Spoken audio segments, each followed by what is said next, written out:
A small little Batos TX Fox Hunt transmitter. What is it? What does it do? Okay, simple. I'll demo it now.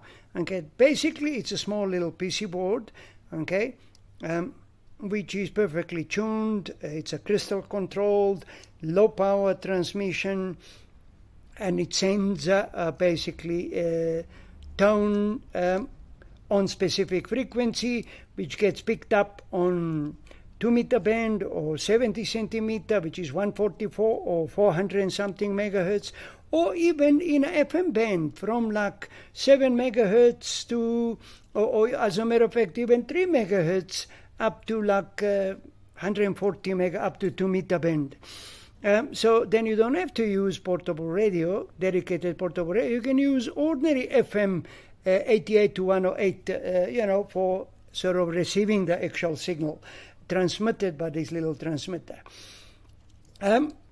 Basically, I've taken the small little transmitter PC board that we make, and I fitted it onto plasticized, flexible, very light sort of paper, plasticized, as I said, with a 1865 or battery holder.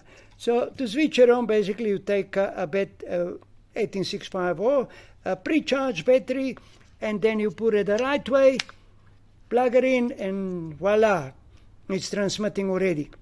Basically, it has got a FM antenna, in this, perfectly tuned antenna with the capacitors and the inductors so for a perfect match of 50 ohm to the transmitting sort of part of the Fox Hunt transmitter.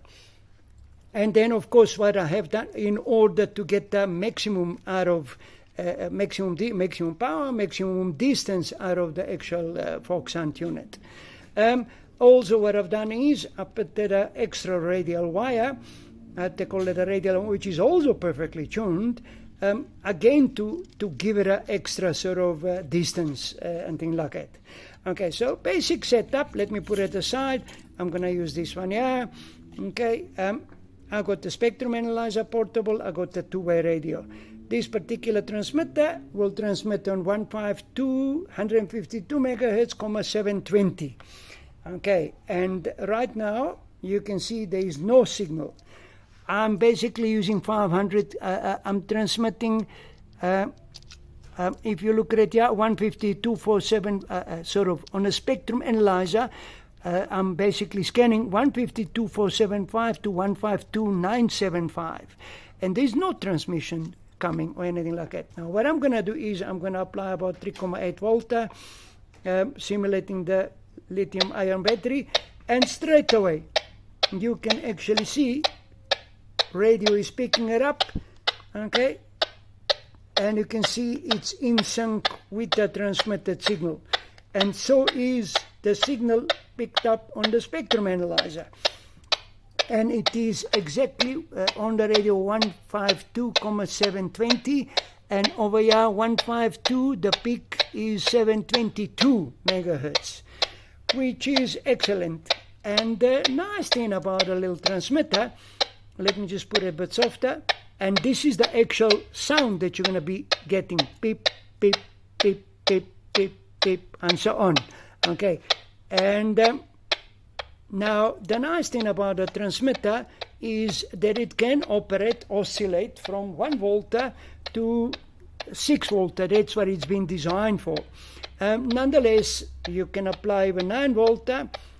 You will get slight bit more power, even 12 volt. You won't burn the unit, but just this sound is going to be much faster. It will vary the pitch. So I found the proper operation anyway, with the lithium-ion battery is perfect, which is from 3.7 to 4.2 volt or whatever. Now, with the lithium battery, also, everybody has got one, because it's the most widely used battery. Average capacity is about 4,000 milliamp hour. And with that capacity, you will get easily 1 week, 7 days and nights basically non-stop transmission from this little transmitter, which is quite a sort of long time. Now, I'm going to switch it off, and you see there is no transmission. Okay, let me reset the spectrum analyzer. Okay, now there's no signal again. Now I'm going to apply the power again and watch now what's going to happen. Okay, straight away spectrum analyzer picks it up, still the same frequency, and so is on the radio. And yeah, and that's basically what it is. We can make them, as I said, for different frequencies. You know, suitable for sort of customers application, custom made. Of course, it comes at a bit more cost to the customer, but nonetheless, we can accommodate. The distance that you're going to achieve with this type of a sort of transmitter is several hundred meters. Now, the reason why it's limited in transmitting power and the distance is because of the FCC rules, ICASA rules, and so on. So you have to stay legal. You cannot cause sort of spurious transmissions and things like that. And also you cannot exceed sort of specific power levels transmitted sort of on any device, let's put it that way, exceed maximum permissible powers. Yeah, on that note, I basically did a quick demo of the Batos little TX Fox Hunt transmitter, which operates quite nice. Thank you for watching.